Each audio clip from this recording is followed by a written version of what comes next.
ખેડૂતો હોય કે વેપારી વર્ગ હોય તેઓની સાથે પણ અમે વાતચીત કરી હતી। ન્યૂઝ કેપિટલનો જે ગ્રાઉન્ડ ઝીરો રિપોર્ટ છે તે અમે સતત બતાવી રહ્યા છીએ।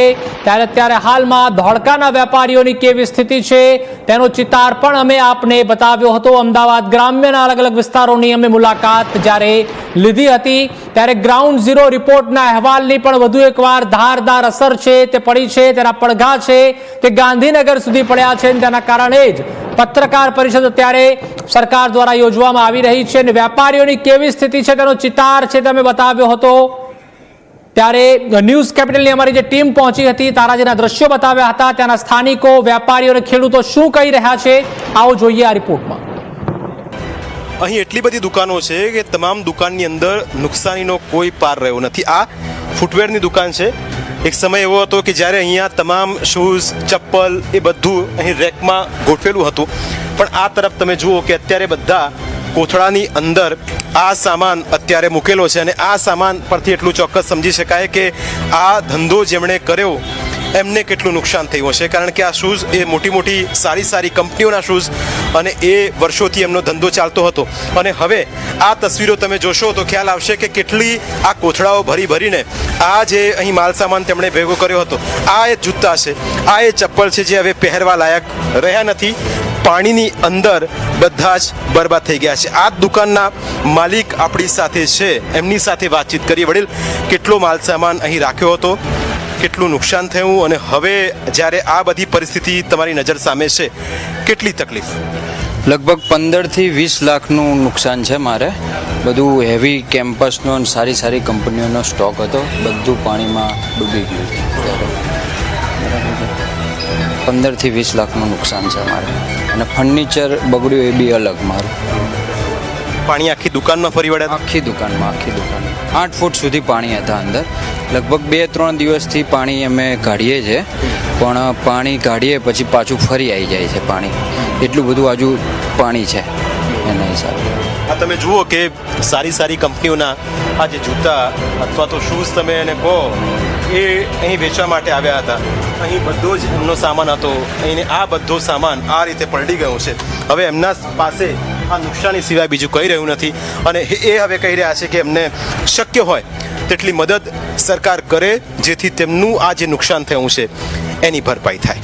આ જ માર્કેટની અંદર લગભગ 50 થી 60 અને અહીંના વેપારીઓએ કહી રહ્યા છે કે અમને લગભગ કરોડોનું નુકસાન છે। આખા કોમ્પ્લેક્સની ગણતરી કરીએ તો કરોડોનું નુકસાન થાય અને એટલું બધું નુકસાન કે જેને આ લોકો ક્યારે ભરપાઈ કરી શકશે એ સૌથી મોટો સવાલ।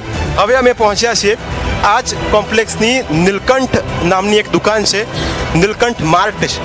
આ નીલકંઠ માર્ટની અંદર આ જે રસ્તો આવ્યો એ પાણી ક્યાંથી ઘૂસ્યા એ અમે આપને બતાવીશું, કારણ કે આ પાણી સીધા આવ્યા અને સીધા આ નીચે તરફ જતા રહ્યા કે જ્યાં તેમણે પોતાનો સામાન રાખ્યો હતો, એટલે કે એક્સ્ટ્રા જે માલ સામાન હોય એ આ જગ્યાએ તેમને રાખ્યો હતો। હવે અંદર સ્થિતિ એવી છે કે જઈ શકાય એવી કન્ડિશન નથી અને સતત નુકસાની અહીં આ લોકોને વેઠવાનો વારો આવ્યો છે। તે કહી રહ્યા છે કે પાણીનું જે લેવલ હતું એ આ જે વસ્તુ છે ત્યાં સુધી હતું, અહીંના શટર હતા, એ શટરમાંથી પાણી એવા પ્રવાહ સાથે ઘૂસી ગયા કે લોકોને કોઈ રસ્તો ન મળ્યો અને વેપારીઓને હાલાકીનો સામનો કરવો પડ્યો। અને આ એ અંદરની વસ્તુ વાત કરી, આ તરફ તમે જોશો તો તમને ખ્યાલ આવશે કે કેટલો સામાન તેમણે દુકાનની અંદર, કારણ કે અહીંથી પણ પાણી અંદર ફરી વળ્યા અને આખી જે તમામ સામગ્રી છે તમે તસવીરોમાં જોઈ શકો છો કે કેવી રીતે અહીં આ વેપારીઓને નુકસાન થયું છે।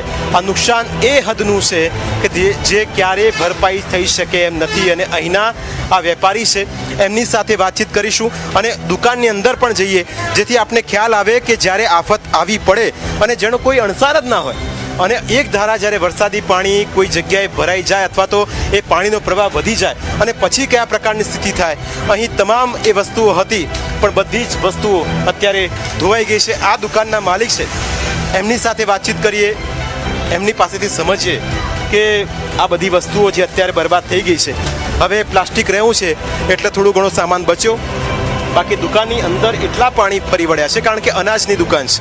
હવે આ કરિયાણાની દુકાનની અંદર એ તમામ સામાન તમે જુઓ કે જેટલો બચાવી શકાય એટલો બચાવી શકાયો। હવે એમને એ ખ્યાલ નથી કે આ સામાન કેટલો સારો છે કેટલો ખરાબ છે અને એની અંદર બચ્યું છે તો કેવા પ્રકારનું બચ્યું છે એનો કોઈ જ અંદાજો નથી અને આ નુકસાન સતત તેમને વેઠવાનો વારો આવ્યો છે. એમની સાથે વાતચીત કરીએ. વડીલ, આપનું નામ, કેટલા સમયથી આ સ્નેહા કોમ્પ્લેક્સની અંદર આપની દુકાન છે અને નુકસાન કેટલું બધું આપને થયું? મારું નામ પટેલ સંદીપ છે. આ લગભગ 3 વર્ષથી હું દુકાન ચલાવી રહ્યો છું અને લગભગ આનો અંદાજિત ના કરી શકાય, લગભગ 7 થી 8 લાખ રૂપિયાનું મારે નુકસાન છે અત્યારે હાલ.